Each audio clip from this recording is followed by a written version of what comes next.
Hello everyone, my name is Deepali and welcome back to my YouTube channel yoga with Deepali. Friends, आज मैं बात करूंगी hypothyroid के बारे में। हाइपोथायराइड होता क्या है, इसके क्या सिम्टम्स होते हैं, और लास्ट में बात करेंगे कि ऐसे कौन से आसनास करें जो हाइपोथायराइड को बैलेंस करने में मदद करेंगे। सबसे पहले हम बात करेंगे कि आपको हाइपोथायराइड है भी कि नहीं है, वो कैसे पता करें। तो अभी मैं कुछ सिम्टम्स बताऊंगी, अगर वो आपको मैच कर रहे हैं तो आपको हाइपोथायराइड का टेस्ट ज़रूर कराना चाहिए। तो मैं सिम्टम्स बताऊंगी पूरे हेड से लेकर टो तक। फर्स्ट है कि अगर आपको हेयर फॉल हो रहा है तो आपको हाइपोथायराइड की प्रॉब्लम है। आपका माइंड है वो कॉन्सेंट्रेट नहीं रहता है, बहुत ज़्यादा डिप्रेशन में रहते हैं, तो भी आपको हाइपोथायराइड की प्रॉब्लम हो सकती है। आपके जो आई लैशेज़ हैं, जो पलकें हैं, वो बहुत ज़्यादा झड़ रही हैं और बहुत कम हो गई हैं, तो भी हाइपोथायराइड के ये सिम्टम हैं। और फेस में अगर आपको बहुत ड्राइनेस रहती है और बहुत ईचिंग होती है, बहुत खुजली होती है, तो भी हाइपोथायराइड की प्रॉब्लम हो सकती है। और ये जो आपका नेक एरिया है वो नॉर्मल नहीं है, नॉर्मल से थोड़ा सा स्वेल हो गया है, मोटा हो गया है, नॉर्मल फिगर में नहीं है, तो भी आपको हाइपोथायराइड का टेस्ट ज़रूर कराना चाहिए। और आपको कॉन्स्टिपेशन रहता है, आप अच्छे से फ्री नहीं हो पाते हो, कॉन्स्टिपेशन रहता है, और आपका जो मेंस्ट्रुअल साइकिल है अगर वो इरेगुलर होता है और अगर टाइम पे आता है तो बहुत हैवी ब्लीडिंग होती है, तो भी आपको हाइपोथायराइड की प्रॉब्लम हो सकती है। नी पेन रहता है आपका और बहुत जल्दी थक जाते हैं, थोड़ा सा काम करने में भी बहुत जल्दी आपको थकान लग जाती है। आपको भूख नहीं लगती है, आप कम खाते हैं बट बहुत ज़्यादा आपका वेट बढ़ता है। अगर जिनका ज़्यादा वेट बढ़ता है, मतलब बहुत कम क्वांटिटी में खाते हैं और आपको वो ज़्यादा ऐसा लगता है कि मुझे थोड़ी सी चीज़ भी बहुत ज़्यादा लग रही है, तो आपको हाइपोथायराइड हो सकता है। और उनको बहुत ज़्यादा ठंड भी लगती है जिनको हाइपोथायराइड रहता है, और बहुत ज़्यादा हैवी हैवी फील होता है। तो ये थे हाइपोथायराइड के सिम्टम्स। अगर आपको इनमें से कोई भी प्रॉब्लम है तो आप हाइपोथायराइड का टेस्ट ज़रूर कराइए। हाइपोथायराइड का टेस्ट होता है T3, T4 और TSH। ये जो टेस्ट होते हैं आपको ये ज़रूर कराना चाहिए। तो अब हम बात करेंगे थायराइड होता क्या है। तो हमारा जो नेक एरिया होता है, यहाँ पर थायराइड ग्लैंड होता है। ये बटरफ्लाई के आकार का होता है, तितली के आकार का होता है। ये 2 हार्मोन बनाता है, T3 और T4। और जब ये ही हार्मोन अपना ज़रूरत से कम काम करते हैं, मतलब अंडर फंक्शन चले जाते हैं, तो हमें हाइपोथायराइड की प्रॉब्लम हो सकती है। क्योंकि ये जो हार्मोन है, ये जो भी हम पूरे दिन भर एक्टिविटी करते हैं उनको कंट्रोल करते हैं। तो अगर आपके ये 2 हार्मोन ज़रूरत से कम काम कर रहे हैं तो आपको हाइपोथायराइड की प्रॉब्लम हो सकती है। आपको T3, T4 और TSH का टेस्ट ज़रूर कराना चाहिए। तो अब हम उन आसनों के बारे में बात करेंगे जो हमारे हाइपोथायराइड को बैलेंस करने में मदद करेगा। उससे पहले मैं आपसे रिक्वेस्ट करती हूँ, ज़्यादा से ज़्यादा इस वीडियो को शेयर करें ताकि ज़्यादा से ज़्यादा लोगों को इस वीडियो से लाभ पहुँच सके, और सब्सक्राइब करें मेरे चैनल को ताकि जो भी आने वाली वीडियो है आप तक सबसे पहले पहुँचे। तो अब हम उन आसनों के बारे में जानेंगे कि वो कौन से आसनास हैं जो हाइपोथायराइड को बैलेंस करने में मदद करते हैं। So any further delay, let's start the video.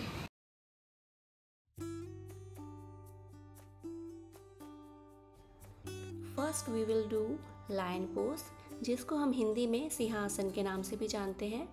सबसे पहले हम वज्रासन में बैठेंगे कंफर्टेबल होकर, और अपनी दोनों जांघों को अच्छे से खोलेंगे, स्ट्रेट बैठेंगे, और जो बिगनर हैं वो अपने हाथ ऐसे रखेंगे। और अगर आप इसमें कंफर्टेबल हैं तो सिंहासन में अपनी जो हथेलियाँ होती हैं वो उल्टी रखते हैं हम, क्योंकि जो फिंगर है वो अपनी ओर रखेंगे, और सांस छोड़ते हुए जीभ को बाहर निकालेंगे और ऐसी आवाज़ करेंगे। सांस छोड़ेंगे, सांस लेते हुए मुंह बंद रखना है और सांस छोड़ते हुए जीभ को बाहर की ओर रखना है और अच्छे से एक्सहेल करना है। यही आप मेरे साथ 5 से 6 बार दोहराएंगे। Inhale and exhale. यही आसन मैं आपको दूसरी साइड से करके दिखाती हूँ कि कैसे आपको बैठना है, क्या सही तरीका है बैठने का।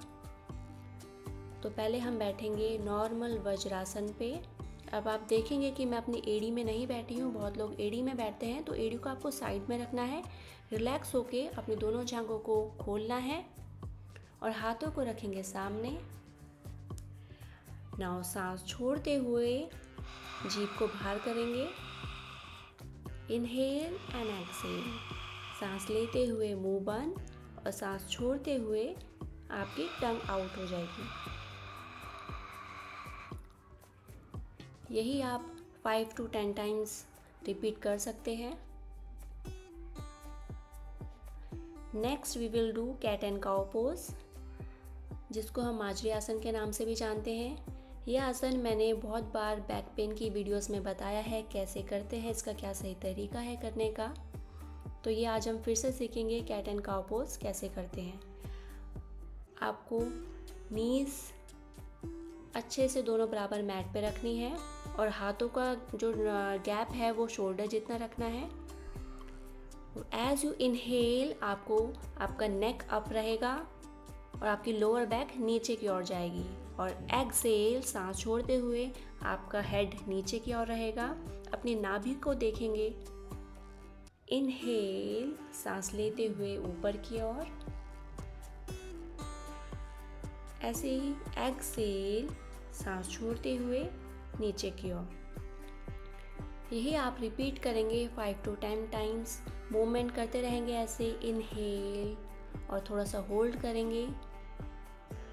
नाउ एक्सहेल सांस छोड़ते हुए अंदर की ओर, यहाँ पर होल्ड करेंगे।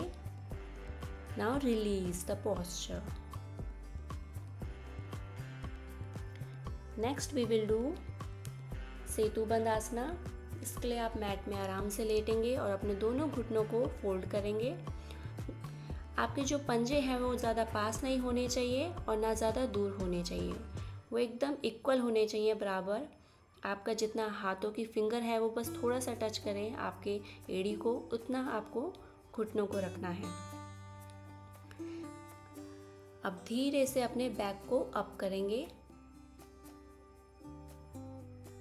और अपनी चिन, आपकी जो चिन है वो चेस्ट पे लॉक हो जाएगी ऐसे। जितना हो सके अपने आप बैक को अप रखेंगे और प्रेशर देंगे अपने पाम्स पर अपनी हथेलियों से। इनहेल, इनहेल एक्सहेल आप करते रहिएगा इसमें।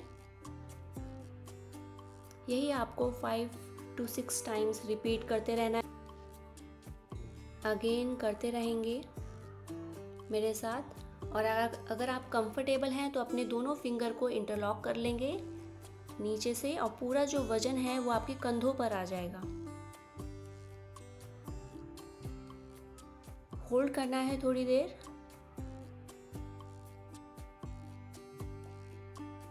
वेरी गुड, 10 सेकेंड होल्ड करेंगे, फिर उसके बाद आराम से धीरे से नीचे आ जाएंगे।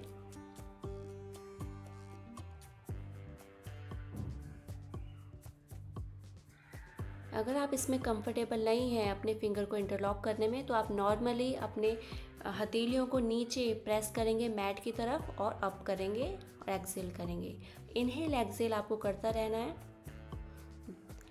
नेक्स्ट हम करेंगे सर्वांगासना। अपने धीरे से पैरों को उठाया है और अपने बैक में सपोर्ट दिया है अपने हाथों से। एकदम स्ट्रेट रखेंगे पैरों को, जो पंजे हैं आसमान की ओर खींचे हुए रहेंगे, एकदम स्ट्रेट। होल्ड करेंगे 10 सेकेंड।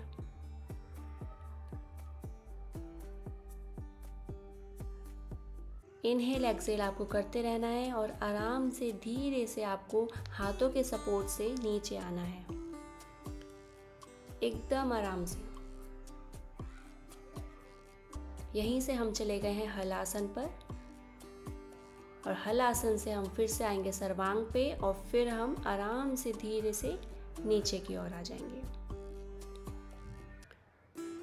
और जो अगर सर्वांग आसन और हल आसन नहीं कर पा रहे हैं, वो नॉर्मल अपने दोनों पैरों को आराम से उठाएंगे और यहीं पर ही होल्ड करेंगे। और जिनके अगर नीज में पेन होता है तो थोड़ा सा हाथों के सपोर्ट से थोड़ा सा होल्ड करेंगे।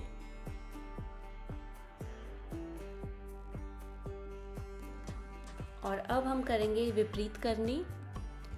जो सर्वांग आसन और हल आसन नहीं कर सकते हैं वो विपरीत करनी करेंगे। उसमें क्या करना है, आपको धीरे से अपने ऊपर उठाना है पैरों को, और हाथों की सपोर्ट से आपको बैक को पकड़ना है, और इसको पैरों को एकदम स्ट्रेट नहीं रखना है। जो आप पैर देख रहे होंगे वो सर की तरफ आ रहे हैं। ये होता है विपरीत करनी। यहाँ होल्ड करेंगे 5 to 10 second. I hope you like this video. To subscribe, share and